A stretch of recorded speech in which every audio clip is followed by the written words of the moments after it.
নতুন সবসময় একটা নিজেকে কাল্টিভেট করতে চায় সময়ের সাথে, তো সেইটাও কি একটা বিষয় আছে? আই থিঙ্ক সো, বিকজ আমার মনে হয় যে সময়ের সাথে সাথে আমি নিজেকে আরও বেশি করে এক্সপ্লোর করার চেষ্টা করছি, বিকজ এখন আমাদের কন্টেন্টের ভ্যারাইটিটাও অনেক বেড়ে গেছে।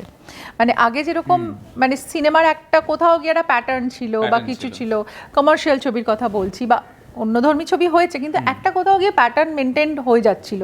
কিন্তু এখন মানে ফর দ্য লাস্ট 10-15 ইয়ার্স মানে এত মানে সাংঘাতিক রেভলিউশন হয়ে গেছে নিজেকে ভাঙতে হচ্ছে এক্স্যাক্টলি কন্টেন্টের জায়গা থেকে। তো সেখানে আমার মনে হয় যে কন্টেন্টকে আমাদের ফলো করতে হবে রাদার দেন কন্টেন্ট ফলোইং আস, মানে কন্টেন্টকে আমাদের ফলো করে একটা জায়গা তৈরি করতে হবে। তো সেই জন্য আমি মনে করি প্রত্যেকটা ছবিতে আমার ভাঙাচোরা করাটা খুব দরকার, কারণ আমি দেখো কোনো ইমেজে বিশ্বাস করি না। মানে পার্সোনালি যদি আমাকে জিজ্ঞেস করো, কারণ অনেকেই ভীষণ ইমেজ কনসিয়াস থাকে যে ভীষণ একটা দুর্দান্ত ইমেজ তৈরি করে রাখতে হবে, একটা পার্টিকুলার ইমেজে আমাকে সবাই জানে। না হলে আমি আমার ক্যারিয়ারে আমি রাজকাহিনী করতাম না বা দহন করতাম না বা পারমিতা। আর দহন পারমিতা আমি কবে করেছি, তারপর মন্দমের উপাখ্যান আমি কবে করেছি ভাবো তো, একটা সময় মানে একটা কাল পেরিয়ে গেছে এক্স্যাক্টলি। তো আমি বলছি সেই সময়তেও আমি নিজেকে প্রচণ্ডভাবে ভেঙেছি, আর তারপরে আজকের এই ট্রানজিশনটা আরও বেড়ে গেছে, মানে আরও অনেক বেশি ভাঙন চলছে।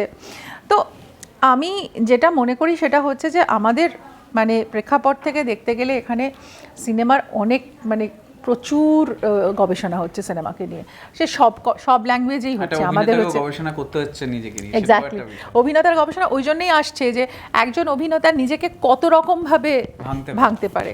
তো আমি দেখো ভাঙাতে বিশ্বাসী, কারণ আমি মনে করি ঋতুপর্ণা সেনগুপ্ত তো একটা মানুষ, কিন্তু আমার চরিত্রগুলোকে তো আমাকে বিলিভেবল করে তুলতে হবে। সবগুলো চরিত্রে আমি যেন আলাদা লাগি, সবগুলো চরিত্র যেন মনে হয় যে আমি সেই চরিত্রটা হয়ে উঠেছি, নট ঋতুপর্ণা সেনগুপ্ত।